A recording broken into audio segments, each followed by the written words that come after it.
suis content d'être là ce matin avec vous et de l'opportunité que ça nous donne de regarder ensemble les Écritures. J'avais à cœur vraiment un sujet qui pour moi est un sujet capital. Le sujet de la résurrection des morts. Alléluia. Je ne sais pas sur combien de dimanches ça va s'étaler, mais par la grâce du Seigneur, on va avancer à mesure que le Seigneur nous donne vraiment de scruter et de regarder ce thème-là. Amen. Pourquoi parler d'un tel thème? Pourquoi parler de la puissance de la résurrection? On va regarder quelques passages de l'Écriture pour nous montrer que c'est vraiment important.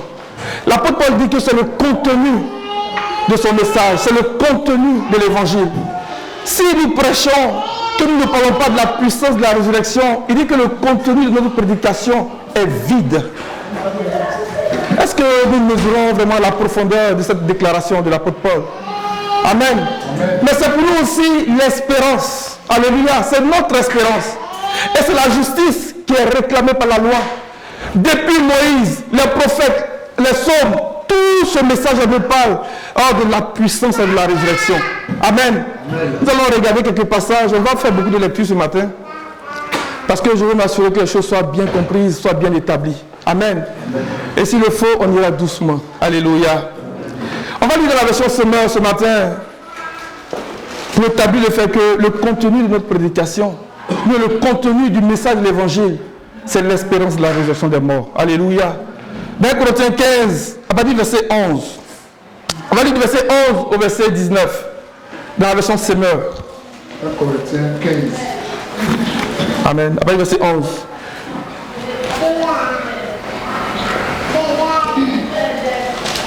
Bref, que ce soit eux ou que ce soit moi, voilà le message que nous proclamons et voilà aussi ce que vous avez cru. Verset 12. Or, si nous proclamons que le Christ est ressuscité, comment quelques-uns parmi vous peuvent-ils prétendre qu'il n'y a pas de résurrection des morts? S'il n'y a pas de résurrection des morts, alors le Christ, lui non plus, n'est pas ressuscité. Et si le Christ n'est pas ressuscité, notre prédication n'a plus de contenu et votre foi est sans objet. Amen. Il dit si Christ n'est pas ressuscité, notre prédication n'a pas de contenu. C'est la substance du message de l'évangile. Parce que par l'évangile, il a mis en évidence la vie et l'immortalité. Et il faudra que nous croyions en cela. C'est le contenu de notre prédication. C'est le contenu vraiment du message des apôtres. Alléluia. Peut-être que ce message a été voilé autrefois. Mais aujourd'hui, par le Saint-Esprit, ce message nous est révélé. Et il faudra que cela soit clair dans notre esprit. C'est le contenu du message de l'évangile. Amen. Et il va poursuivre dans ce raisonnement pour dire que si c'est pour cette vie seulement que nous sommes chrétiens, nous sommes les plus pitoyables des hommes. Nous sommes les plus malheureux des hommes. On n'est pas chrétien parce qu'on veut avoir une maison. On n'est pas chrétien parce qu'on veut se marier. On n'est pas chrétien parce qu'on veut avoir une belle situation dans la vie. On est chrétien parce qu'il y a une espérance qui nous est rapportée par l'évangile. Et c'est le contenu du message de l'évangile. Le message de la résurrection. Alléluia. Poursuis la lecture, mon frère. Verset 15. Il n'y a plus, s'il est vrai que les morts ne ressuscitent pas, nous devons être considérés comme de faux témoins à l'égard de Dieu. En effet, nous avons porté témoignage que Dieu a ressuscité le Christ d'entre les morts. Mais s'il est vrai que les morts ne ressuscitent pas, il ne l'a pas fait. Car si les morts ne peuvent pas revivre, le Christ non plus n'est pas revenu à la vie. Or, si le Christ n'est pas ressuscité, votre foi est une illusion et vous êtes encore sous le poids de vos péchés. Amen. Dans notre verset, il dit quoi? Vous êtes les plus malheureux des hommes. Alléluia. Ça, c'est une première déclaration de l'apôtre Paul pour nous permettre de saisir vraiment la substance du message de l'évangile.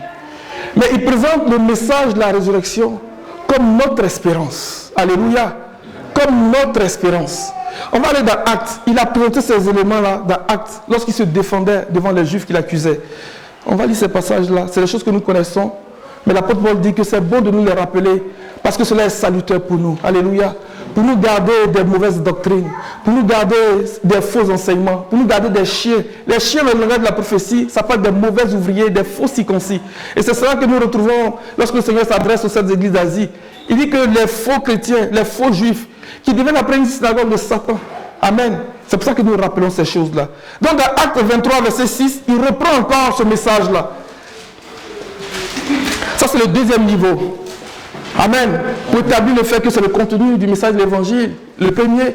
Le deuxième, pour établir le fait que c'est notre espérance. Et la troisième chose, pour établir le fait que c'est la justice espérée. Alléluia. Et c'est cette justice-là à laquelle on rendait témoignage. La loi et les prophètes. Alléluia. Vas-y. Acte 23, verset 6. Paul, sachant qu'une partie de l'assemblée était composée de Sadducéens et l'autre de pharisiens, s'écria dans le Sanhédrin. Homme frère, je suis pharisien, fils de pharisien, c'est à cause de l'espérance de la résurrection des morts que je suis mis en jugement. Alléluia. C'est à cause de l'espérance de la résurrection des morts. On va aller dans Acte 24, à partir du verset 11 aussi. Il dit que c'est à cause de cette espérance-là que les 12 tribus d'Israël ne cessent de rendre un culte à Dieu nuit et jour. Donc si nous venons ici tous les dimanches, nous nous retrouvons tous les mardis ou les vendredis, les samedis, c'est parce que nous avons cette espérance que nous allons ressusciter.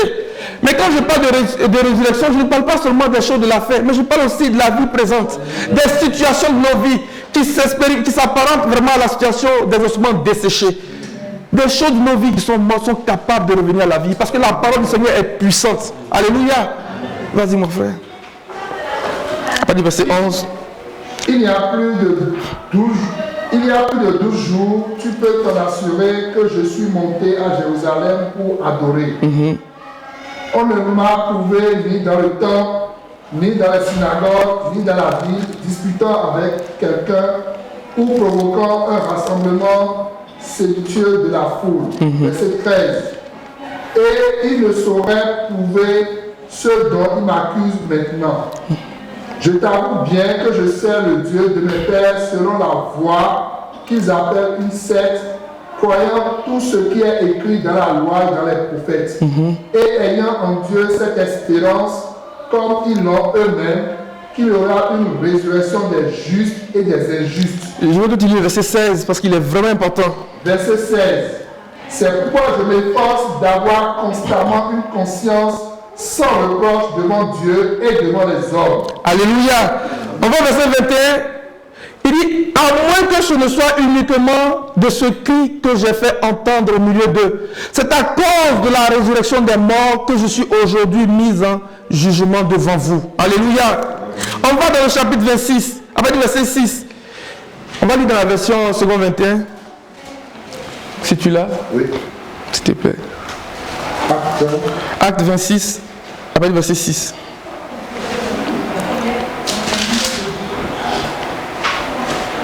Et maintenant, je suis traduit en justice parce que j'espère en la promesse que Dieu a faite à nos ancêtres. Cette promesse, nos 12 tribus espèrent en obtenir l'accomplissement en rendant nuit et jour avec Adam un culte à Dieu. C'est à cause de cette espérance, roi, que je suis accusé par des Juifs. Amen. C'est à cause de ça que nous rendons un culte à Dieu nuit et jour, dans le jeûne et dans la prière, au milieu des pleurs, des larmes, des douleurs, des souffrances. Nous nous attachons au Seigneur parce que nous avons cette espérance-là. Alléluia. Et il dit que c'est un témoignage qu'il se doit et que nous nous devons de rendre au Seigneur devant les grands et les petits. Parce que quand on parle de la mort, ce n'est pas une question des grands, ce n'est pas une question des vieux. Tout le monde meurt. Amen. Tout le monde meurt. Même le bébé qui a été conçu aujourd'hui, il meurt. C'est pour ça qu'il y a des fausses couches. Tout le monde meurt. Amen. Amen. Donc il dit que je rends témoignage devant les grands et les petits. On va toujours aller dans le chapitre 26 à partir du verset 20 jusqu'au verset 23. Dans la version seconde 21 encore. Aux habitants de Damas d'abord, puis à ceux de Jérusalem, dans toute la Judée et aux non-juifs, j'ai annoncé qu'ils devraient se repentir et se tourner vers Dieu en adoptant une manière d'agir qui confirme leur changement d'attitude. Voilà pourquoi les Juifs m'ont arrêté dans le temple et ont essayé de me tuer. Mais grâce à l'aide de Dieu, j'ai continué jusqu'à aujourd'hui de rendre témoignage devant les petits et les grands. Je n'en dis rien d'autre que ce que les prophètes et Moïse ont déclaré devoir arriver, que le Messie souffrirait, qu'il serait le premier à ressusciter et qu'il annoncerait la lumière au peuple juif et aux non-juifs. Amen. Mais regardez bien ce qu'il dit au verset 22. Il dit, mais grâce au secours de Dieu, j'ai subsisté jusqu'à ce jour, rendant témoignage devant les petits et les grands. Amen. Devant les petits et les grands. Sans m'écarter en rien de ce que les prophètes et Moïse ont déclaré devoir arriver. Mais quand on lit l'Ancien Testament, ce n'est pas des choses qu'on peut voir comme ça si on n'a pas la révélation du Seigneur.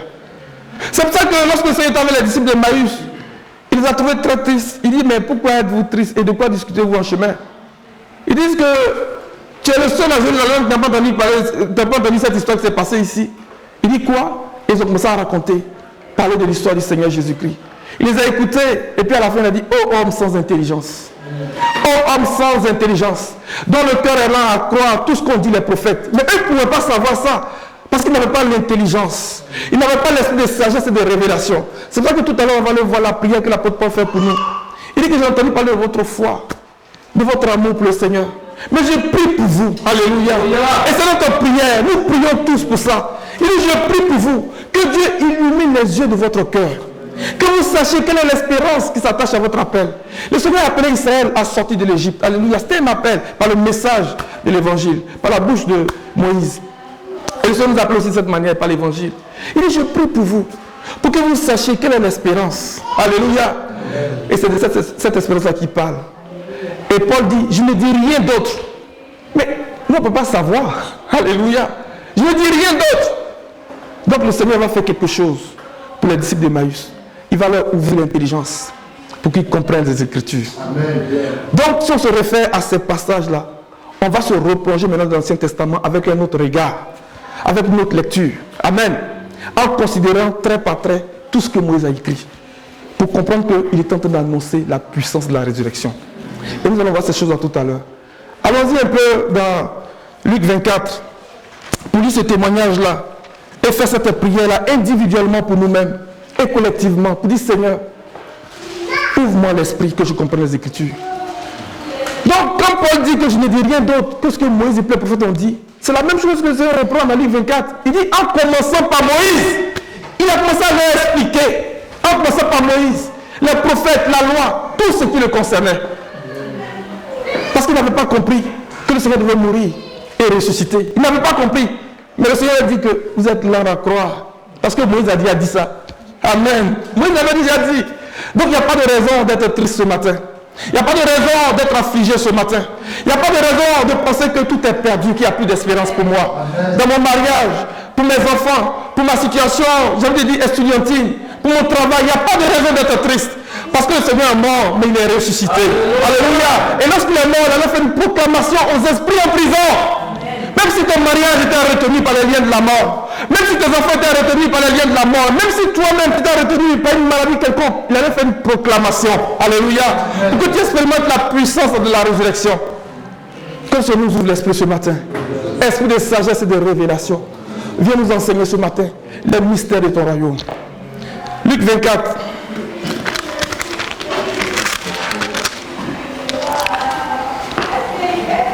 Selon la lecture, à partir du verset 21 jusqu'au verset 27.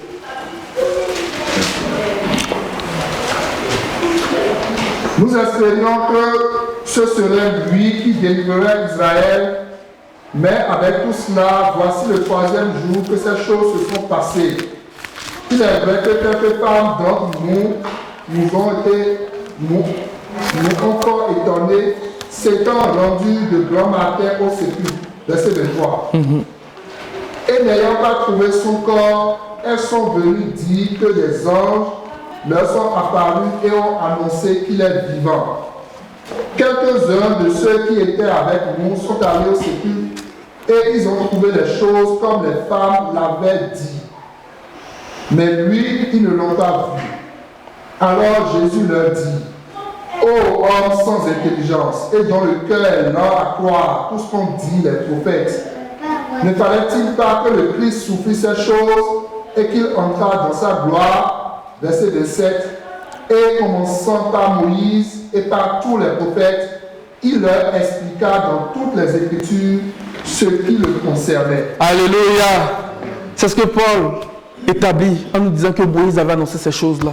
Les prophètes avaient annoncé ces choses-là. Quand vous lisez les psaumes, la puissance des prières de David, vraiment ces paroles prophétiques si puissantes nous parlent vraiment de la résurrection des morts. Je nous encourage à faire l'expérience des psaumes, de beaucoup lire les psaumes. De beaucoup lire les psaumes. David a annoncé ces choses-là. Que le Seigneur non seulement nous ouvre l'esprit, mais aussi qu'il nous donne vraiment de parler couramment le langage de la prophétie. Parce que ce qui arrive, c'est qu'il y a trois choses qui doivent nous assurer, qui nous assurent que nous sommes dans la vérité. Il y a le langage de la prophétie, qui est cet ensemble d'images, de paraboles, de métaphores, d'énigmes que le Seigneur utilise pour parler. Et il ne parle jamais sans parabole. C'est le langage de la prophétie, c'est l'ensemble d'images. Alléluia. Mais il y a l'esprit de la prophétie, qui lui nous donne la direction.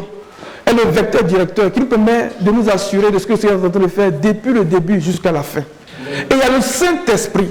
Parce qu'il dit qu'aucune prophétie n'est l'objet d'une interprétation humaine. Que c'est poussé par le Saint-Esprit que des hommes ont parlé de la part de Dieu. Donc ces trois choses-là nous assurent vraiment d'être dans la vérité du Seigneur. Amen. Donc il faudrait que nous comprenions le langage de la prophétie.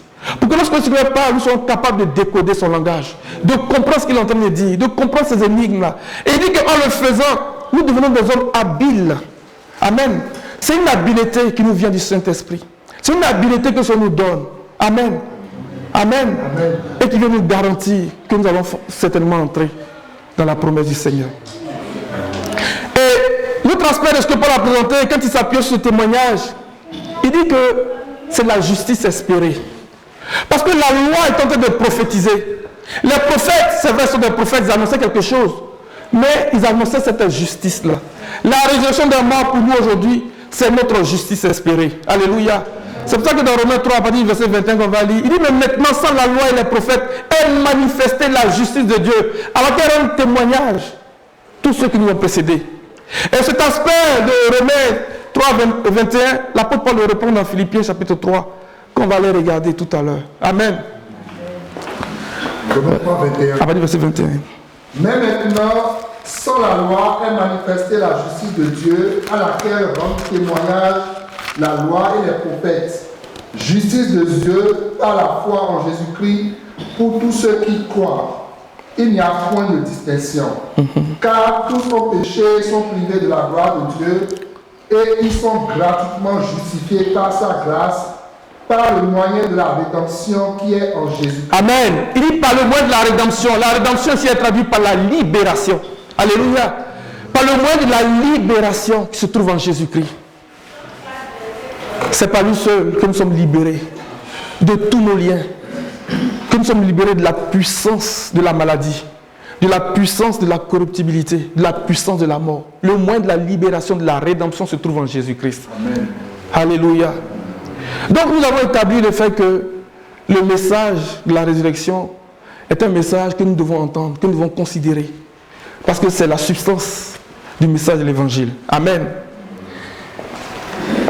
Le texte de base que nous allons considérer dans le cheminement, je vais l'annoncer maintenant. Alléluia. Dans Romains 8, à partir du verset 18. Est-ce qu'on l'avait lu? Non. À partir du verset 18. Et on va s'appuyer sur cette partie-là pour aller chercher pourquoi on parle de puissance de la résurrection. D'où vient la puissance de la résurrection? Alléluia. À partir du verset 18 au verset 23. J'estime que les souffrances du temps présent ne sauraient être comparées à la gloire venue qui sera révélée pour nous. Verset 19. Aussi la création attend-elle avec un ardent désir la révélation des fils de Dieu. Car la création a été soumise à la vanité, non de son gré, mais à cause de celui qui l'a soumise avec l'espérance. Ainsi qu'elle aussi sera affranchie de la servitude de la corruption pour avoir part à la liberté de la gloire des enfants de Dieu. Or, nous savons que jusqu'à ce jour, la création tout entière soupire et souffre les douleurs de l'enfantement. Et ce n'est pas elle seulement, mais aussi nous qui avons les prémices de l'esprit, nous aussi nous soupirons en nous-mêmes en entendant l'adoption, la rédemption de notre corps. La libération de notre corps. Et la création même soupire. Et elle attend la révélation des fils de Dieu. Parce que les fils de Dieu sont ceux qui vont contribuer à la libération de la création tout entière. Alléluia. Et pour nous donner une image assez forte, pour saisir vraiment la pensée du Seigneur à travers ce passage, nous allons considérer l'histoire de Noé. Amen. Et à travers la vie de Noé, on va comprendre à quel moment est-ce que la création a été soumise à la vanité, à l'inconsistance. Lorsque Adam et Ève ont péché. Amen. Allons dans Genèse chapitre 5. Ce cheminement va nous permettre d'aboutir sur la puissance. Pourquoi parler de la puissance de la résurrection?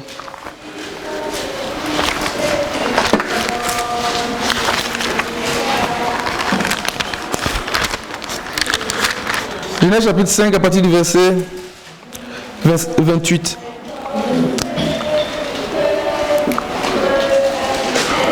Lémec, âgé de 182 ans, engendra un fils. Il lui donna le nom de Noé en disant: celui-ci nous consolera de nos fatigues et du travail pénible de nos mains, provenant de cette terre que l'Éternel a maudite. Amen. Il dit, il lui donna le nom de Noé en disant: celui-ci nous consolera de nos fatigues et du travail pénible de nos mains, provenant de cette terre que l'Éternel a maudite. Mais le Seigneur a maudit la terre à quel moment? Lorsque le péché est entré par la désobéissance d'Adam et Ève. Alors, vous lisez un peu ce qui s'est passé. Ce que le Seigneur a dit quand il parlait à Adam. Il dit: à cause de toi, la terre sera maudite. Et la terre ici parle de notre environnement. La terre ici nous parle vraiment de tout ce qui nous entoure.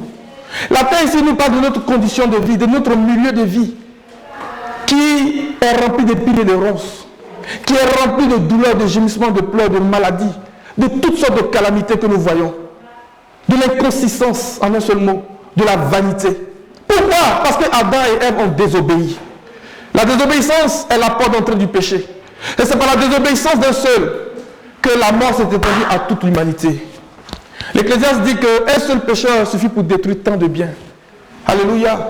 Et Paul va s'appuyer sur ça dans Romains chapitre 5 pour dire que de la même manière que par la désobéissance d'un seul, la mort s'est étendue à toute l'humanité, mais par l'obéissance d'un seul, plusieurs seront déclarés justes. Alléluia. Alléluia. Genèse chapitre 3. On va revenir sur ce passage de Noé là. À partir du verset 17. Mon frère, tu peux lire pour nous s'il te plaît. Il dit alors: puisque tu as écouté la voix de ta femme et que tu as mangé de l'arbre au sujet duquel je t'avais donné cet ordre, tu en mangeras point. Le sol sera maudit à cause de toi. C'est à force de peine que tu en tireras ta nourriture tous les jours de ta vie. Il te produira des épines et des ronces, et tu mangeras de l'herbe des champs. C'est à la sueur de ton visage que tu mangeras du pain, jusqu'à ce que tu retournes dans la terre d'où tu as été pris, car tu es poussière et tu retourneras dans la poussière. Amen. Voici la nouvelle condition de l'homme après le péché. C'est la situation de la bête. C'est la situation de la bête. L'homme qui est privé de Dieu, l'homme qui est privé de la présence de Dieu est dans cette condition-là. Adam avait une grande couronne. Il avait une grande gloire. C'était l'incorruptibilité. Adam était incorruptible. Il était au-dessus de toute la création. Il dominait toute la création. Dieu a dit: faisons l'homme à notre image et à notre ressemblance. Il domine sur toute la création. Adam était puissant, les amis. Lisons le psaume 8. Adam était vraiment puissant. Adam ne connaissait pas la maladie. Il ne connaissait pas la faim. Il ne connaissait pas la douleur et la souffrance. Toutes ces choses qui sont décrites ici. Il ne connaissait pas ces choses-là. Il baignait dans la présence du Seigneur. Il baignait vraiment dans l'abondance, dans la gloire. Et du jour au lendemain, il s'est retrouvé dans cette condition-là. Ça nous fait penser à la situation du fils prodigue. Lorsqu'il est parti de la maison de son père, il a dilapidé tous ses biens. Et à un moment donné, il s'est retrouvé dans le besoin. Et la Bible dit qu'il aurait voulu même se nourrir des carouges qu'on donnait au pourceau. Pour dire que lorsque Adam est tombé, il a pris la condition de la bête, de l'animal. Amen. Amen. Et c'est la situation aussi de Nebuchadnezzar. Lorsqu'il a été chassé de son trône, la Bible dit qu'il a commencé à manger de l'herbe comme le bœuf.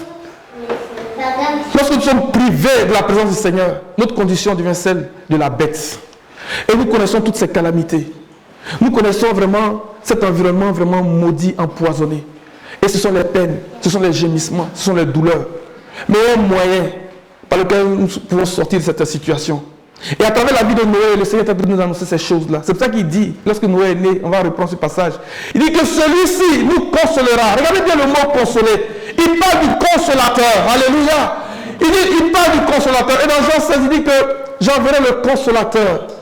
J'enverrai l'Esprit de Dieu, le Saint-Esprit. Il a été donné comme consolateur. Alléluia. C'est lui qui peut nous délivrer de cette puissance de la corruption. C'est lui qui peut nous sauver de cet esclavage.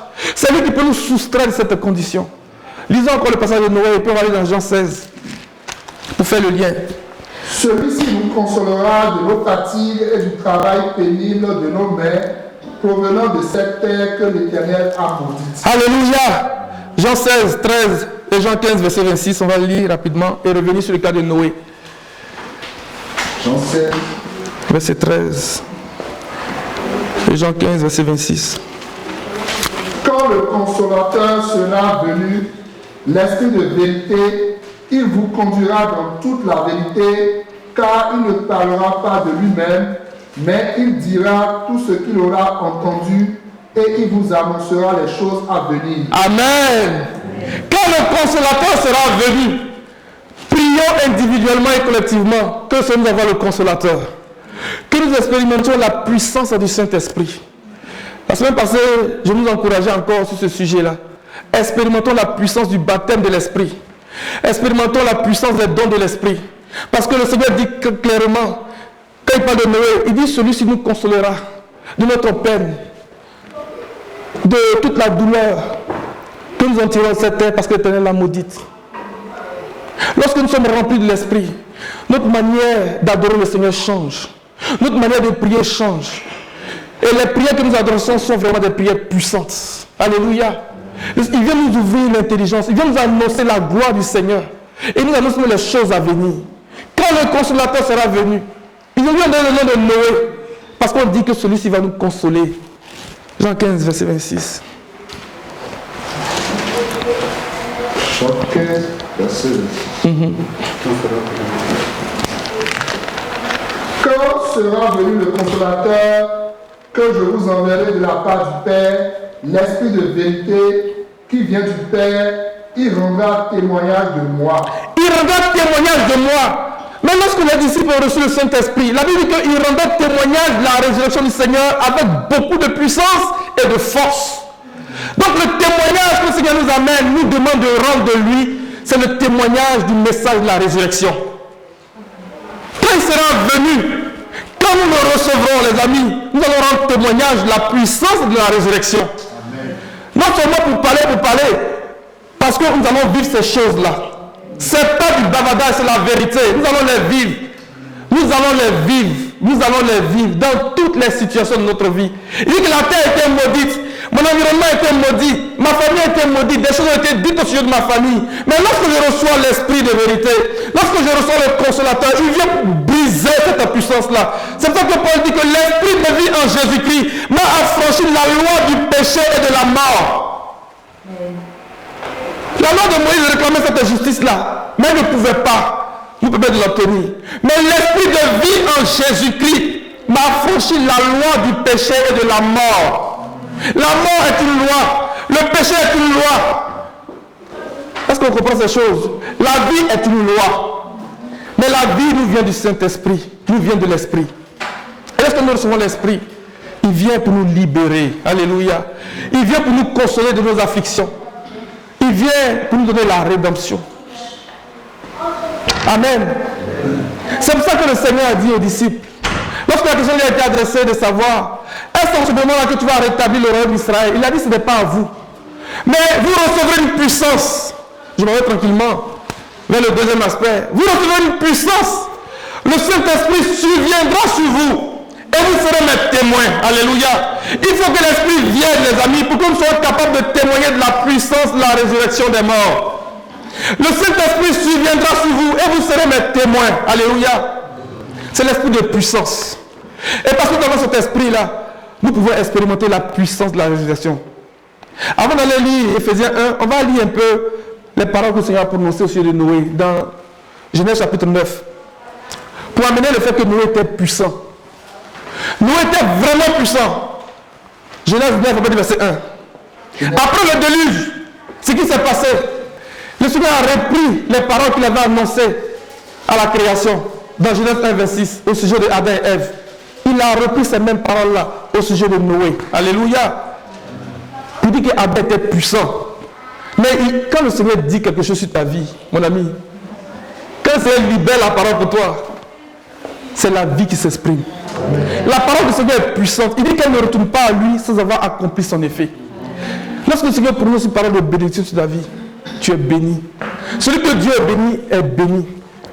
Demandez à Balaam. Il a dit, comment pourrais-je maudire celui que Dieu n'a pas maudit? Il veut maudire, mais le Seigneur, il ne peut pas. Comment pourrais-je maudire celui que Dieu n'a pas maudit? Il a ordonné de bénir et je bénirai. Alléluia. Et que le Seigneur prononce ces paroles-là sur nos vies, sur nos familles, sur nos enfants, sur nos épouses, sur tout notre environnement au nom de Jésus. On va lire Genèse chapitre 9, après verset 1. Dieu bénit Noé et ses fils et leur dit, soyez féconds, multipliez et remplissez la terre. Soyez féconds. Il n'est pas possible que la stérilité ou l'infécondité retiennent quelqu'un. Il n'est pas possible. C'est le message de la résurrection. Il n'est pas possible. Il n'est pas possible, les amis. Il dit multipliez, soyez féconds.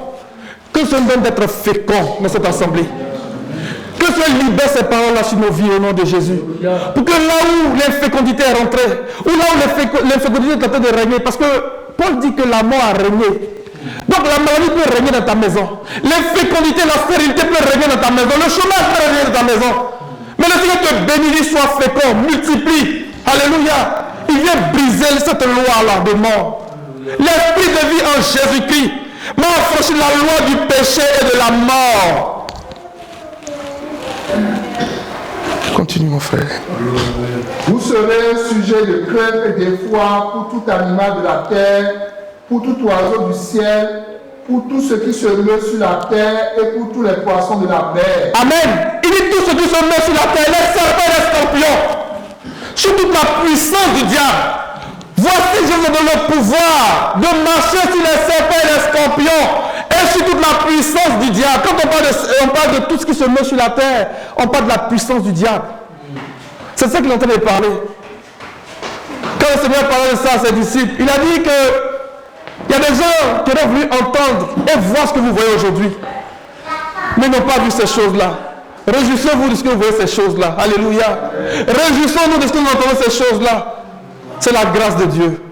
Ça vient aussi avec le testament de la grâce, d'entendre ces choses-là. Il dit de Noé, vous serez craints. Et quand on reprend ce passage-là dans Deutéronome, lorsqu'ils allaient conquérir le pays, la Bible dit que les rois puissants comme Og, les rois puissants comme le roi des Amoréens étaient saisis de crainte, d'effroi à la seule mention du nom d'Israël. Ils étaient épouvantés. Et c'est ça que le Seigneur parle. Quand il parle de ça, il parle des esprits, des principautés, des démons. Il dit en ton nom, les démons nous sont soumis. En ton nom, les démons tremblent. Alléluia. Il dit vous serez craints. Que la crainte du Seigneur nous dévance dans nos vies. Que la crainte du Seigneur nous précède dans nos vies. Que la crainte du Seigneur vraiment saisisse de foi tous nos adversaires au nom de Jésus. Jacob et sa famille étaient poursuivis parce que ses deux fils, Simon et Lévi, ont passé au tranchant de l'épée une ville tout entière. Mais le Seigneur a répandu la crainte et la frayeur sur les nations qui les environnaient et ils sont partis dans la paix. Est-ce que quelqu'un est poursuivi aujourd'hui par une situation au point qu'il n'arrive pas à dormir? Est-ce que quelqu'un aujourd'hui est saisi de crainte, de foi, est perturbé, est agité? Parce que Jacob a dit à ses enfants, vous me troublez, vous me peinez. Est-ce que quelqu'un est troublé aujourd'hui? Alors que nous entendons ces choses-là, que le Seigneur libère sa parole. Comme l'a libéré pour nous, pour dire tu seras craint. Alléluia. Qu'il répande la frayeur dans le camp de l'ennemi. Qu'il répande la frayeur dans le camp de l'ennemi à ton sujet, au nom de Jésus. Et qu'il donne la puissance, par le Saint-Esprit, de marcher sur tout ce qui se meut sur la terre. Là, il parle des poissons des mers. Lorsqu'on parle de la mer, on parle de la puissance du Léviathan. Amen. C'est pour ça que lorsque le Seigneur a fait sortir le peuple de l'Égypte, devant la mer Rouge, la Bible dit qu'il a écrasé les têtes du Léviathan. Dans le psaume 74, il nous révèle que ce qui s'est passé là, il est en train d'écraser les têtes du Léviathan. Alléluia. Le monstre marin, les esprits des eaux, les sirènes et toutes les cliques. Le Seigneur donne la puissance, la domination sur ces choses-là. Il dit, vous serez craints. Alléluia. Vous serez craints. Continue la lecture, mon frère.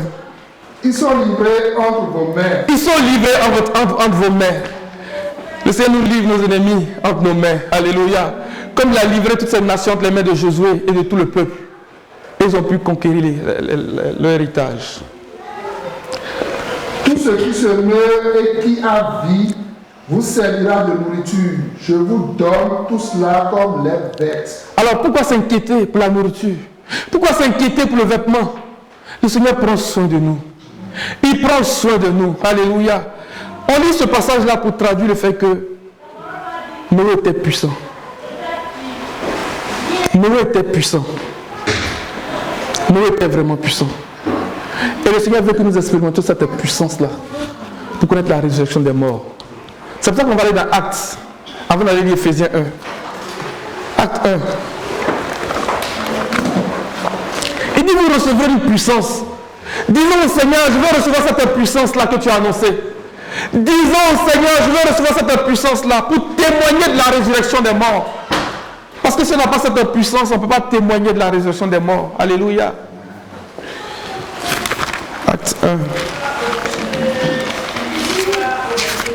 Celui qui a trouvé le passage, aidez le frère à faire la lecture aussi.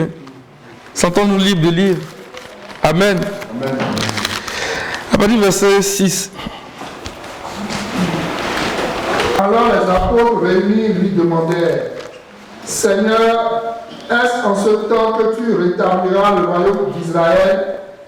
Il leur répondit, ce n'est pas à vous de connaître les temps ou les moments que le Père a fixés de son propre autorité. Amen. De sa propre autorité. Les personnes qu'on a lu précédemment, il a dit, quand le consolateur sera venu, il va vous annoncer les choses à venir.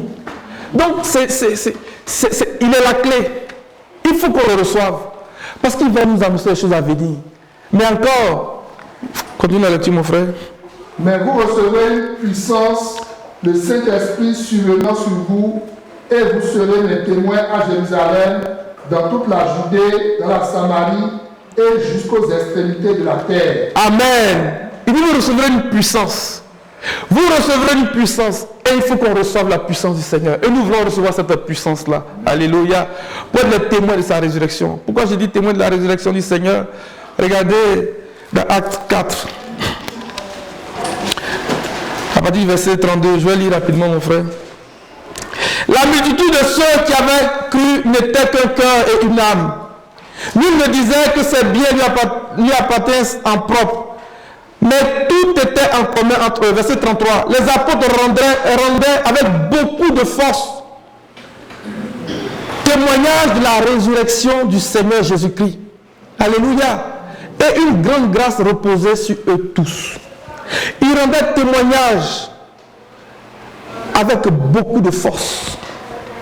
Cet esprit que le Seigneur avait promis là, c'était pour ce travail-là. C'est pour ça qu'ailleurs il va dire que le Seigneur travaillait avec eux et confirmait les paroles, son témoignage, pas des signes, pas des prodiges, pas des miracles, pas des guérisons, au nom de Jésus-Christ.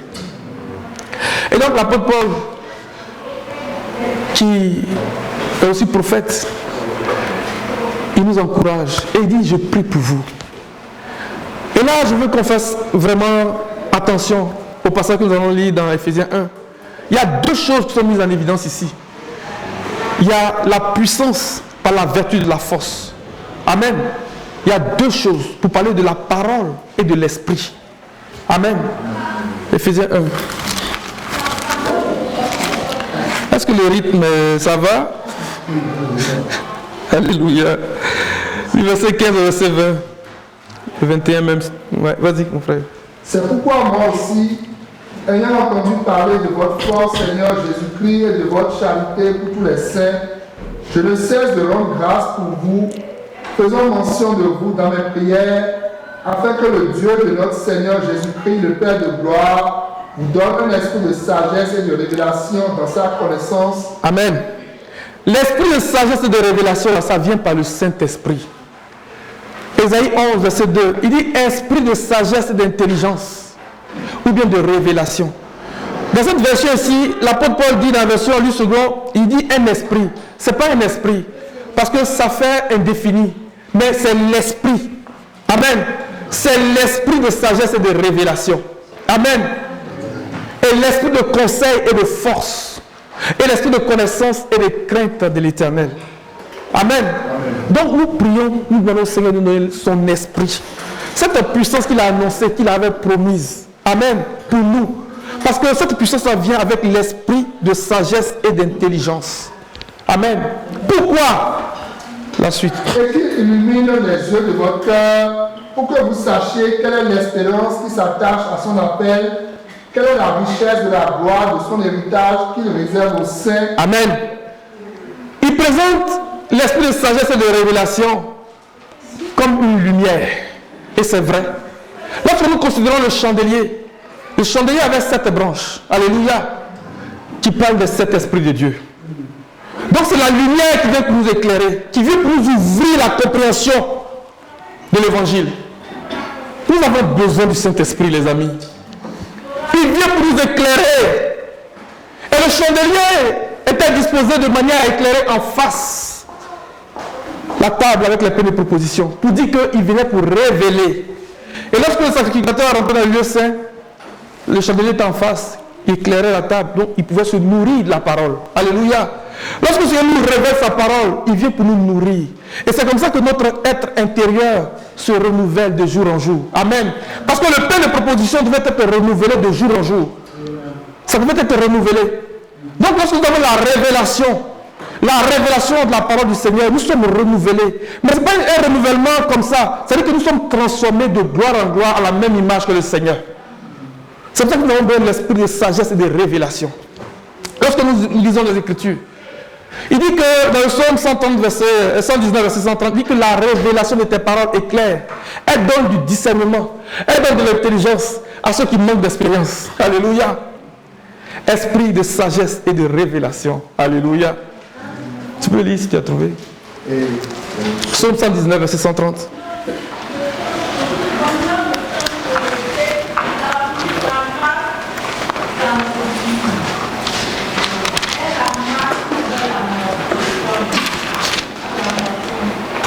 Psaume 119, verset 130. La révélation de tes paroles est claire, elle donne de l'intelligence aux saints. Le simple ici, dans le rêve de la prophétie, c'est celui qui manque de discernement. C'est celui qui n'a pas l'expérience de la parole. C'est celui qui n'a pas le jugement exercé à discerner le vrai du faux, ou bien le bien du mal.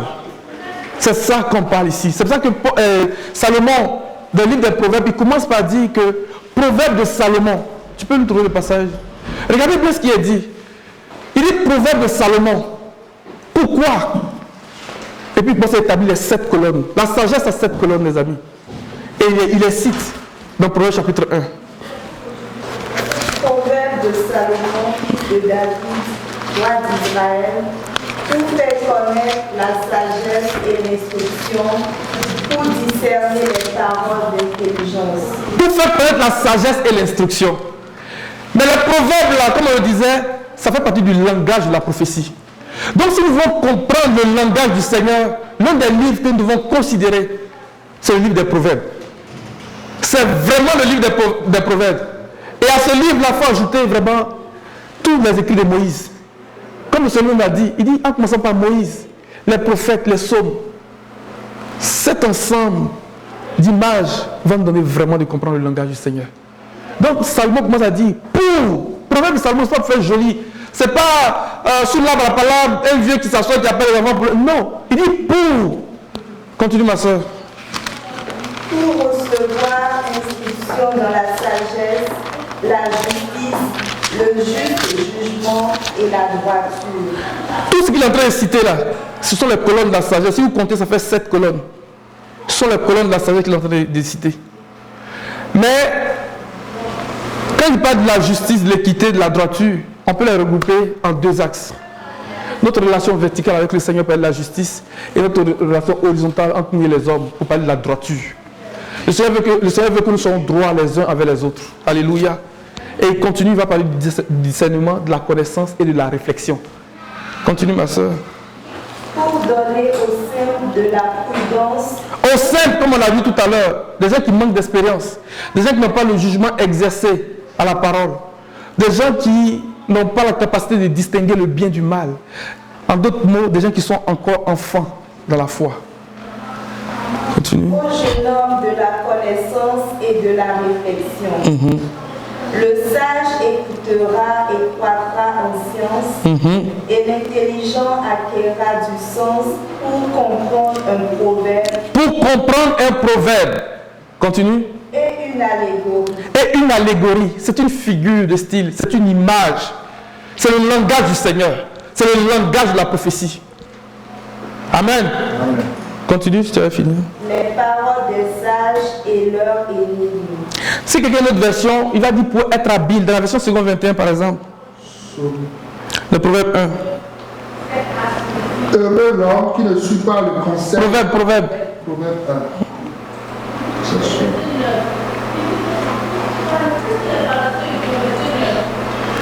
Proverbe de Salomon, fils de David, roi d'Israël, pour connaître la sagesse et l'instruction, pour comprendre les paroles de l'intelligence, pour recevoir des leçons de bon sens, de justice, d'équité et de droiture, pour donner du discernement à ceux qui manquent d'expérience. Alléluia. De la connaissance et de la réflexion aux jeunes. Que le sage écoute et il augmentera son savoir. Celui qui est intelligent gagnera en habileté pour comprendre les proverbes et les paraboles, les paroles des sages et leurs énigmes. Amen. La Bible dit de David qu'il a dirigé Israël comme un berger avec la droiture et des mains habiles. Les mains habiles ici, ce n'est pas parce qu'il était habile dans les mains pour chasser ou bien pour te battre, parce qu'il avait la sagesse pour conduire Israël. C'est ça que le Seigneur nous parle ici. Et c'est pour ça que l'apôtre Paul dit, je prie pour vous. Que cet esprit-là, le Seigneur vous donne ça. C'est une lumière. Et il dit quoi? Il parle de la richesse de gloire. Et quand on continue dans les proverbes, on dit de sa droite, il y a une longue vie. Et de sa gauche, il y a la richesse, il y a l'abondance. Alléluia. Dans la sagesse et l'intelligence, il nous donne toutes ces choses-là. Amen. Amen. On continue dans Éphésiens 1. Et quel est envers nous qui croyons l'infinie grandeur de sa puissance, se manifestant avec efficacité par la vertu de sa force. Amen. Il met en évidence ici 2 choses vraiment importantes. Il dit, et quel est envers nous qui croyons l'infinie grandeur de sa puissance. Mais cette puissance à elle seule ne suffit pas pour aller à la puissance de la résurrection. Il dit, se manifestant avec efficacité par la vertu de sa force. Donc il y a la puissance par l'évangile, par la parole, mais il y a la force par le Saint-Esprit. Esprit de conseil et de force du Seigneur. Alléluia. Esprit de conseil et de force. Esprit de connaissance et de crainte de l'Éternel. Et il poursuit pour dire, il respirera la crainte de l'Éternel. Mais respirer la crainte de l'Éternel pour dire que c'est comme un souffle. C'est le souffle de l'Esprit. Le Seigneur a soufflé sur ses disciples pour qu'ils reçoivent l'Esprit. Alléluia. Que le Seigneur souffle sur nous. Le souffle de son Esprit. Pour que nous ayons la crainte de Dieu. C'est l'Esprit du Seigneur qui nous permet d'avoir la crainte de Dieu. Amen. On continue au verset 21. Les deux ensemble. Regarde ce qu'il va faire au verset 20 maintenant. Il l'a déployé en Christ en le ressuscitant des morts et en le faisant asseoir à sa droite dans les lieux célestes. Verset 21. Au-dessus de toute domination, de toute autorité, de toute puissance, de toute dignité et de tout nom qui se peut nommer, non seulement dans le siècle présent, mais encore dans le siècle à venir. Amen. Le verset 21 traduit bien le passage de Genèse 1, verset 26. Il dit, créons l'homme à notre image et à notre ressemblance, qu'il domine sur toute la création. Amen. C'est ça qu'il est en train de dire ici. Il a mis au-dessus de toute domination, de toute autorité, de tout nom qui se peut nommer. La domination des autorités nous parle des esprits de ce monde de ténèbres. Nous parle de tout ce qui afflige l'homme aujourd'hui. Il l'a mis au-dessus de ça. Donc on revient dans Genèse chapitre 1. Créons l'homme à notre image et à notre ressemblance. Alléluia. Lorsque nous expérimentons la puissance de la résurrection, laissons-nous mettre au-dessus de ces choses-là. Mais il dit qu'il prie pour nous, que nous avons l'esprit de sagesse et de révélation. Pour connaître ces choses-là. Et encore mieux, pour connaître quelle est envers nous qui croyons la foi. Alléluia. L'infinie grandeur. Il dit, cette puissance-là est infinie. Elle est tellement grande. Et Job dit que la grandeur de Dieu dépasse tout ce que l'on peut imaginer ou connaître. Elle est infinie. Elle est grande. Par la vertu de sa force. Et il déploie ça en nous. Il déploie ça en nous. Pour nous donner à expérimenter la puissance de la résurrection. Ce n'est pas une petite affaire. Alors, comme le temps est en train de courir, je veux qu'on regarde rapidement un peu l'aspect de la puissance. Et on va prier par rapport à cela. Alléluia. Quand Paul le dit ici dans Ephésiens 1, il ne parle pas de la puissance de la résurrection. Mais lorsqu'on va dans Philippiens chapitre 3, en ce moment, il dit quoi? Je regarde toutes choses comme de la boue, afin de connaître Christ, la communion de sa souffrance et la puissance de sa résurrection. C'est de là que nous tirons ce thème-là, la puissance de la résurrection. Alléluia. Amen. Regardez la prière que les apôtres ont faite lorsqu'ils étaient menacés par les chefs du peuple. Dans Actes 4.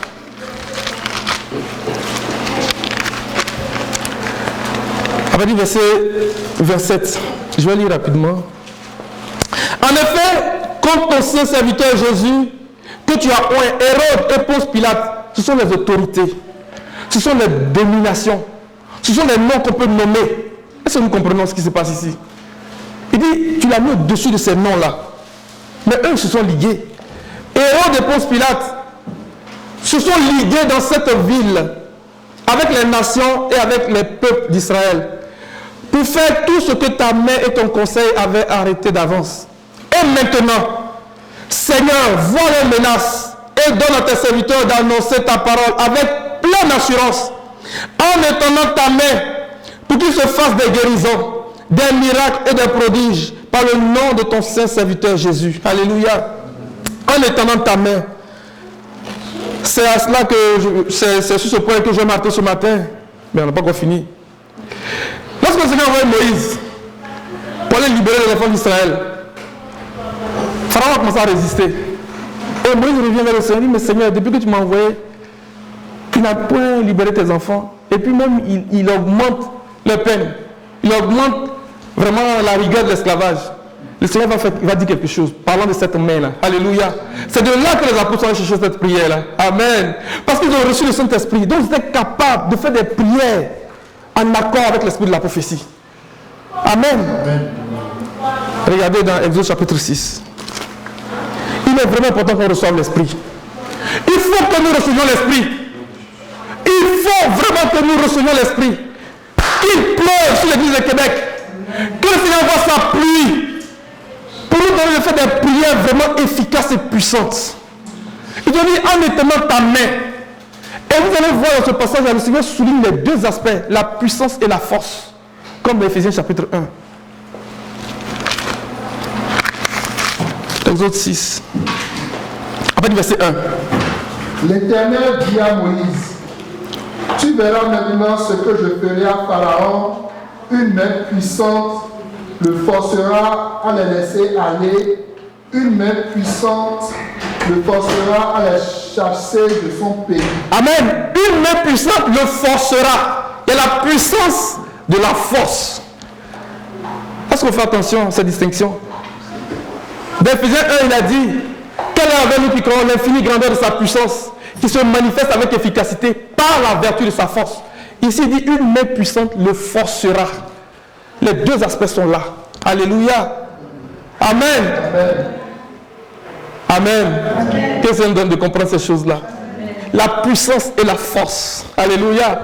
Mais dans certaines traductions, on dit que la puissance de ta force. Parce que quelqu'un peut être puissant mais il n'y a pas de force dedans. Amen. Mais dit la puissance de ta force. Une main puissante le forcera à les chasser. Que le Seigneur déploie sa puissance, qu'il étende sa main, pour que si quelqu'un est retenu aujourd'hui par une situation quelconque, qu'il déploie cette main-là. Il dit, déploie ta puissance en étendant ta main. Alléluia. En étendant ta main, pour qu'il se produise quoi? Des signes, des produits, des miracles, par le nom de ton saint serviteur Jésus. Une main puissante le forcera. Une main puissante le forcera. Alléluia. Nous voulons connaître cette puissance-là, qui se manifeste avec efficacité par la vertu de sa force, qui est le Saint-Esprit. Alléluia. Lis le verset 2. Dieu parla encore à Moïse et lui dit, je suis l'Éternel. Je suis apparu à Abraham, à Isaac et à Jacob comme le Dieu Tout-Puissant.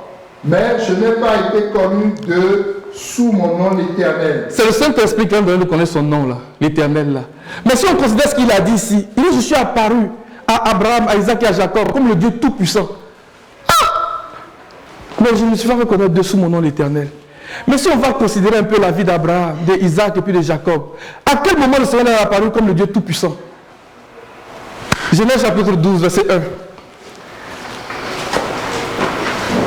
Le Seigneur est apparu à Abraham lorsqu'il était en Mésopotamie, dans le pays des Chaldéens. Chaldée, là, ça veut dire comme des démons. C'est pour ça que lorsque le Seigneur se révèle à Paul, il dit que je te suis apparu pour faire de toi le témoin des choses que tu as vues et des choses que je vais t'annoncer. Pour que tu ailles vers les païens, du milieu desquels je t'ai pris, pour leur ouvrir les yeux, pour leur faire passer de la puissance de Satan à Dieu. De la puissance des démons, du pays des Chaldéens, du pays de la captivité, du pays de l'esclavage, du pays de la maladie, du pays de la souffrance. Alléluia. Toutes les fois passer de la puissance de Satan, de la puissance des démons à Dieu, de la puissance des ténèbres à la lumière, pour leur ouvrir les yeux. Alléluia. Genèse chapitre 12, verset 1. Mais quand on lit comme ça, on dit Dieu appelle Abraham, on ne voit pas. Mais lorsque Étienne reprend dans son discours, il dit que le Dieu de vos pères est apparu à Abraham. Alléluia. Le Seigneur déploie une puissance. Parce que là où Abraham était, c'était l'adoration des faux dieux. Et Jésus va reprendre ça dans Jésus chapitre 24. Il dit que vos pères étaient de l'autre côté du fleuve. Et ils adoraient d'autres dieux. Pour parler des divinités étrangères, pour parler des démons. Ils pratiquaient la sorcellerie, la magie, l'occultisme. Mais on ne peut pas sortir de ces choses-là comme ça. Pour nous qui venons de l'Afrique, là, on sait qu'on parle. On ne sort pas de ces choses-là comme ça. Tu ne peux pas dire parce que tu es courageux, tu vas aller sortir quelqu'un de chez un marabout et féticheur. Ce n'est pas possible. Il faut que le Seigneur t'apparaisse. Il faut que le Seigneur se révèle à toi. Si ta vie était retenue par les démons, ou bien si tu es dans le pays des Chaldéens, il faut que le Seigneur t'apparaisse comme le Père Abraham. Et il dit, sors de ton pays. Alléluia. Sors de ton pays, de ta patrie, de ta famille, pour le pays que je vais te montrer. Parce que c'est un pays qui boit des eaux de la pluie du ciel. C'est un pays sur lequel l'Éternel, ton Dieu, a ses regards du premier jour de l'année au dernier jour de l'année. C'est un pays qui n'est pas comme l'Égypte, où tu jetais ta semence par terre et tu devais l'arroser pour parler de la souffrance, pour parler de la douleur. C'est un pays que le Seigneur lui-même donne la semence, comme il a fait pour Isaac. On n'a pas le temps de lire toute l'histoire d'Abraham, Isaac et Jacob, mais on va prendre quelques bouts et les appliquer à nos vies. Et faire cette prière-là, une conviction de foi pour dire, Seigneur, déploie ta puissance en étendant ta main. Alléluia. Révèle-toi à moi comme tu es révélé à Abraham, à Isaac et à Jacob. Et lorsque le Seigneur lui-même reprend cette expression de Abraham, Isaac et Jacob, il dit qu'il est le Dieu des vivants. Pour parler de la puissance de la résurrection des morts. Alléluia. Dans Matthieu.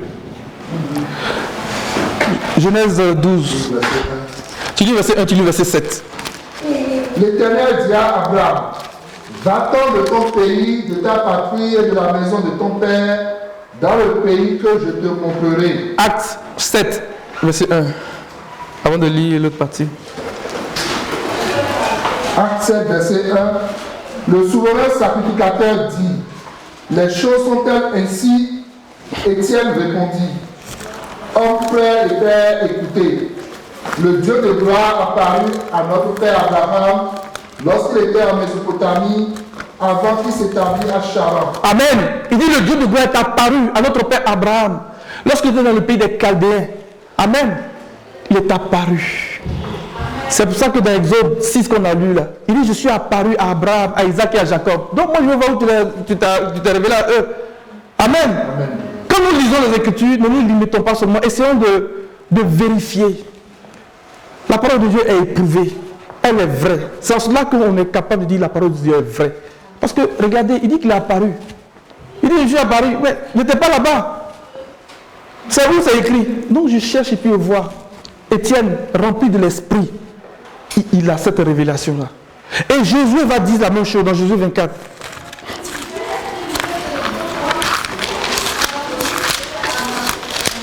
Celui qui a trop fait la lecture, on va lire à partir du verset 1 rapidement parce que le temps avance. Josué assembla toutes les tribus d'Israël à Sichem et il convoqua les anciens d'Israël, ses chefs, ses juges et ses officiers. Et ils se présentèrent devant Dieu. Josué dit à tout le peuple, ainsi parle l'Éternel, le Dieu d'Israël. Vos pères, Terach, père d'Abraham et père de Nachor, habitaient anciennement de l'autre côté du fleuve et ils servaient d'autres dieux. Amen. Ils étaient de l'autre côté là-bas, ils servaient d'autres dieux. Donc ils pratiquaient les bébés, les trucs là. Excusez-moi. Amen. La sorcellerie, ils étaient dans les trucs mystiques même. Ils s'amusaient pas à ça. Mais on allait les chercher là-bas. Alléluia. C'est la puissance du diable que le Seigneur allait les soustraire. Amen. Comme le Dieu tout-puissant. Il n'est pas allé comme, il dit comme le Dieu tout-puissant. Il a déployé une puissance. Les amis, il a déployé une puissance pour le faire sortir, de là. Quand on lit, on ne voit pas, mais c'est vrai. C'est vrai. Il a déployé une puissance. Il dit, je me suis révélé à eux comme le Dieu tout-puissant pour le faire sortir de là. Ça, c'est la première chose. Genèse chapitre 18. On n'aura pas le temps d'élaborer sur tous ces aspects-là, mais je vais prendre des points, pour nous, 17 d'abord, pour nous montrer où le Seigneur est apparu à Abraham. Dans Genèse chapitre 17, il se révèle encore à Abraham. Et là, il va lui donner l'alliance de la circoncision. Ça, c'est une première chose. Et il va résoudre le problème de la stérilité de sa femme. Et il va faire une déclaration puissante. Il va dire que de elle, de cette femme-là, il va sortir un peuple de rois. C'est pour ça que le passage de base que nous avons considéré dit que la création attend la révélation des fils de Dieu. Et c'est de ça que Paul il tire l'explication dans Romains chapitre 9 pour dire que tous ceux qui sont nés d'Abraham ne sont pas tous Israël. Amen. Parce que ceux qui sont Israël là, c'est ce que le Seigneur a dit de Sarah. Il dit d'elle va sortir un peuple de rois. Donc pas tout le monde. Amen. D'elle va sortir un peuple de rois. Donc même si tu es né d'Abraham, mais que la parole du Seigneur t'a été dite ici au niveau de Sarah là, tu n'es pas dedans, tu n'es pas Israël. Ça, c'est la différence de quelqu'un. C'est vrai. Alléluia.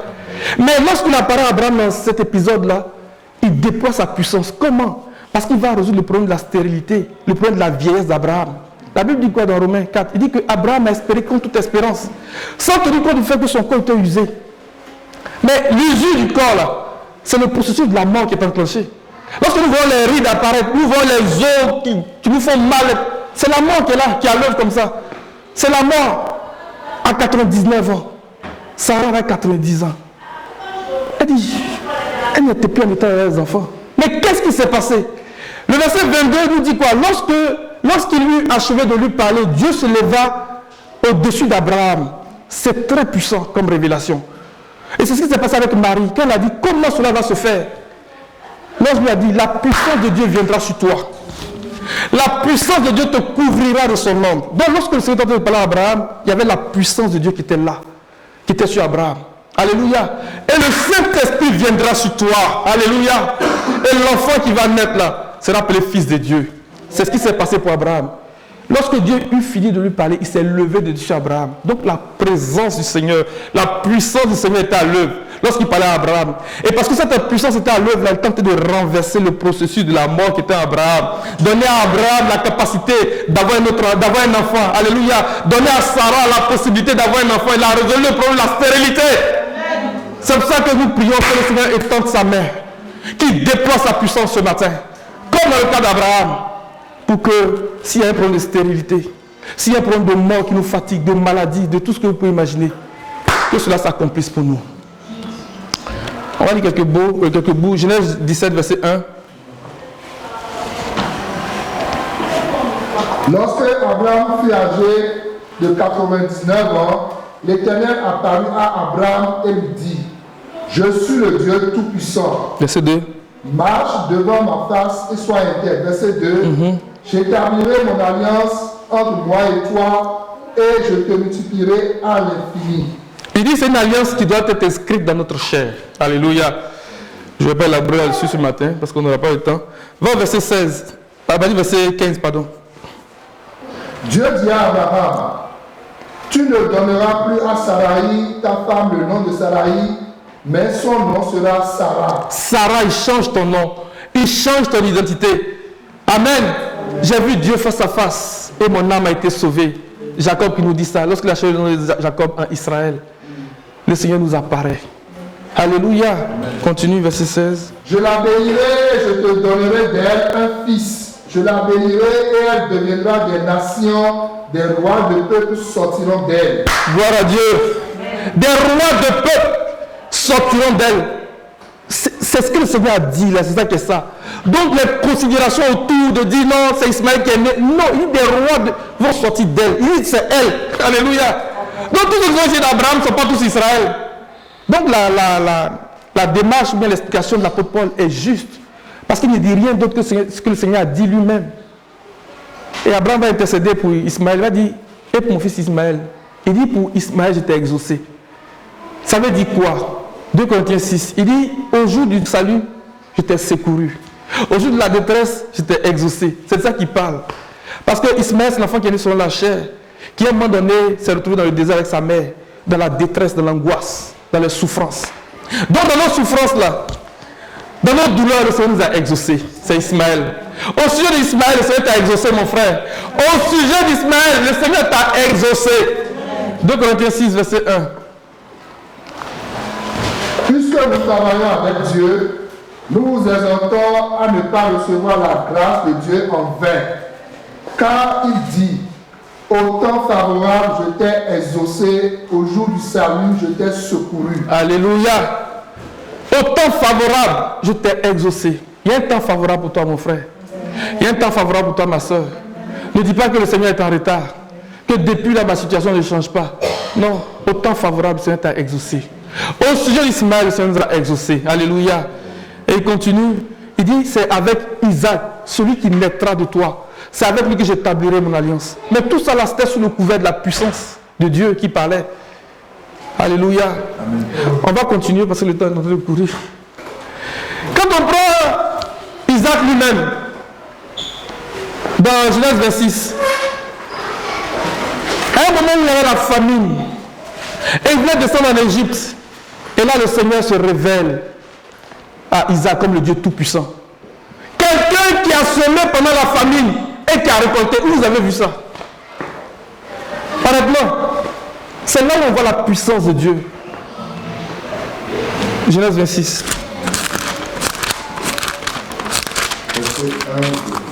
Verset 1.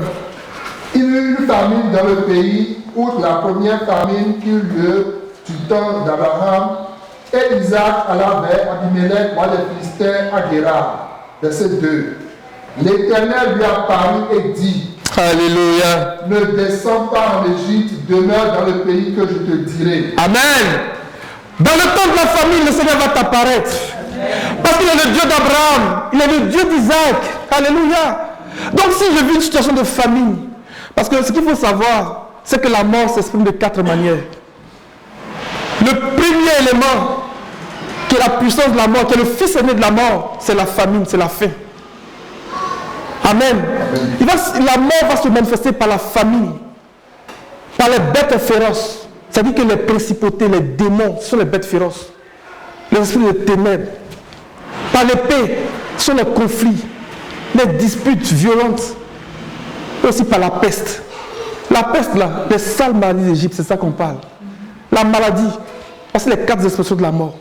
Quand on va dans Apocalypse chapitre 6, quand on lit, il le dit très clairement. Il dit que la mort l'accompagnait, le séjour de mort l'accompagnait. Et il a vu quoi? Il a parlé de la famine, l'épée, les bêtes féroces, la famine. Ce sont les 4 expressions de la mort. Mais dans ce contexte-là, il apparaît à Isaac. Il dit, ne descends pas en Égypte. Le pays de la souffrance, le pays de la fournaise de fer, le pays de l'esclavage, de la corruption, le pays du vice, le pays du péché. Il dit, ne descends pas là-bas. Mais reste dans le pays que je vais t'indiquer, le pays que je vais te montrer. Parce que sur ce pays-là, il a ses regards. Et sur ce pays-là, il envoie les eaux de la pluie du ciel. Alléluia. Et il dit que dans ce pays-là, tu ne vas pas jeter ta semence en terre et puis l'arroser avec tes pieds. Non. Le Seigneur lui a donné la semence. Et c'est ce qu'il a fait pour Isaac. En temps de famine, Isaac a semé. Et la Bible dit que, on va aller au verset 12 pour gagner un peu de temps. Verset 12. Ouais. Isaac sema dans ce pays et il recueillit cette année le centuple. Comment en temps de famine tu peux semer puis recueillir? C'est parce que Ésaïe 55, verset 10 nous dit quoi? Il donne de la semence au semeur. Donc le Seigneur va donner la qualité de la semence. Il va te donner la semence que tu dois semer. Pour ton travail, pour ton mariage, pour tes enfants, pour ta vie. Il va te donner la parole qui va amener à la vie ce qui est mort. Et regardez ce qui se passe pour Isaac. Verset 13, mon frère. Cet homme devient riche et il s'en alla s'enrichissant de plus en plus jusqu'à ce qu'il devienne fort riche. Moi, je ne sais pas comment. C'est quelle richesse, on ne sait pas comment définir. Il s'en alla devenir riche, de plus en plus riche, jusqu'à fort riche. Mon ami, il faut dire qu'il est riche. Il est riche. Mais en temps de famine, les amis. En temps de famine, je veux que nous gardions ça à l'esprit. Dans un contexte de mort. En temps de famine, parce qu'il est le Dieu tout-puissant. Regardez ce qu'il a fait pour Isaac. Et ce n'est pas fini. Isaac a créé des puits. Il y a des puits de bénédiction que les patriarches nous ont laissés. Alléluia. Et les Philistins, avec les jalousies, les hommes avec les jalousies, ont bouché ces puits-là. Et on ne peut même pas boire de l'eau. Il n'y a même pas de l'eau. Mais Isaac, en temps de famine, il a commencé à creuser. Non, je ne comprends pas. Comment dans la famille tu creuses et tu trouves de l'eau? Allez-y au temps d'Élie, au temps de la carte de Jézabel. Ils ont commencé à creuser pour trouver de l'eau. Il n'y en avait pas. Mais lui, en temps de famille, il creuse pour trouver de l'eau. Les amis, c'est la puissance de Dieu. C'est la puissance de Dieu. Que cette puissance se déploie dans nos vies, vraiment. Et si quelqu'un était dans la situation d'Isaac, dans un temps de famine, où la rigueur de la faim est telle que, comme Lamentation le dit, Jérémie dit, il dit que ma peau est brûlante comme un four. Lamentation 5. La faim, là, ça tue. Ça tue. Que le Seigneur nous bénisse ce matin. Regardons rapidement l'histoire de Jacob. Lorsque le Seigneur est apparu à Jacob, c'est lorsqu'il fuyait son frère Ésaü, dans Genèse 28. Et là, le Seigneur va se révéler à lui. Alléluia. Il dit, il a eu une vision. Le Seigneur va te donner une vision, mon frère. Que le Seigneur donne des visions. Que le Seigneur s'ouvre pour nous au nom de Jésus. Que nous donne des visions divines au nom de Jésus. Il a vu une échelle. Et lorsque le Seigneur répond à ce témoignage-là, parlant de Nathanaël, il dit, tu vas voir des choses encore plus grandes que celles-là. Mais nous avons vu ici que lorsque le Seigneur parle de ces choses-là, il parle de la résurrection des morts. Mais regardez, on va lire un peu, on va prier parce que le temps est avancé. Et puis s'il y a des questions, on pourra les prendre. Mais j'ai voulu vraiment arriver à ce point-là pour nous dire que il faudrait que nous prions le Seigneur, pour demander au Seigneur de déployer sa puissance en étendant sa main, qui est sa force. Quelle est envers nous qui croyons l'infinie grandeur de sa puissance, qui se manifeste avec efficacité par la vertu de sa force. Et il déploie ça dans nos vies, de même qu'il a déployé en Christ en le relevant des morts. Alléluia. Genèse 28. Il y a beaucoup d'autres choses. Dans Genèse 30, lorsque Rachel a donné naissance à Joseph, il a dit, quand est-ce que je pourrais travailler ma propre maison? Il s'est soustrait de l'esclavage de chez son beau-père. Pendant 20 ans, les amis, 20 ans, comment on peut comprendre? C'est la puissance de Dieu qui a permis à Rachel d'avoir un fils. Mais ce fils était une préfiguration de l'esprit. Alléluia. C'est pour ça que quand il va bénir ses enfants, il va dire à Joseph, il est devenu le rocher d'Israël, le berger d'Israël, qui annonçait Christ. Genèse 28, à partir du verset 10. Jacob partit de Beersheba et s'en alla à Charan. Il arriva dans un lieu où il passa la nuit, car le soleil était couché. Il y prit une pierre dont il fit son chevet et il se coucha dans ce lieu-là. Il eut un songe, et voici, une échelle était appuyée sur la terre, et son sommet touchait au ciel. Et voici les anges de Dieu montaient et descendaient par cette échelle. Et voici l'Éternel se tenait au-dessus d'elle, et il dit, « Je suis l'Éternel, le Dieu d'Abraham ton père et le Dieu d'Isaac. La terre sur laquelle tu es couché, je la donnerai à toi et à ta postérité. Amen. Ta postérité sera comme la poussière de la terre. Tu t'étendras à l'Occident et à l'Orient, au septentrion et au midi. Alléluia. Et toutes les familles de la terre seront bénies en toi et en ta postérité. Amen. Toutes les familles de la terre seront bénies en toi et en ta postérité, c'est-à-dire à Christ. La postérité sur laquelle le Seigneur les regarde, c'est Christ. Mais ce n'est pas le Christ seul qu'on voit aujourd'hui. C'est un corps de Christ. Amen. C'est un corps de Christ. Et c'est de ça qu'il a dit au sujet de Sarah. Un peuple de rois. C'est ça, ces fils-là que la création attend. Parce qu'elle recherche l'espérance de prendre part à la gloire de ces fils-là. Alléluia. Pour te délivrer de la puissance de la corruptibilité. C'est ça. Vas-y mon frère. Verset 15. Voici, je suis avec toi, je te garderai partout où tu iras, et je te ramènerai dans ce pays, car je ne t'abandonnerai point. Alléluia. Que je n'ai exécuté ce que je te dis. Jacob s'éveilla de son sommeil et il dit, certainement l'Éternel est en ce lieu, et moi, je ne le savais pas. Alléluia. Il eut peur et dit, que ce lieu est redoutable. C'est ici la maison de Dieu, c'est ici la porte des cieux. Et Jacob se leva de bon matin, il prit la pierre dont il avait fait son chevet, il la dressa pour monument et il versa de l'huile sur son sommet. Il donna à ce lieu le nom de Béthel, mais la ville s'appelait auparavant Luz. Jacob fit un vœu en disant, si Dieu est avec moi et me garde pendant ce voyage que je fais, s'il me donne du pain à manger et des habits pour me vêtir, et si je retourne en paix à la maison de mon Père, alors l'Éternel sera mon Dieu. Alléluia. Cette pierre que j'ai dressée pour monument sera la maison de Dieu, et je te donnerai la dîme de tout ce que tu me donneras. Alléluia. Vraiment, il y a beaucoup de choses à dire, comme le temps est avancé. On va prier. On va prier le Seigneur. Tu as été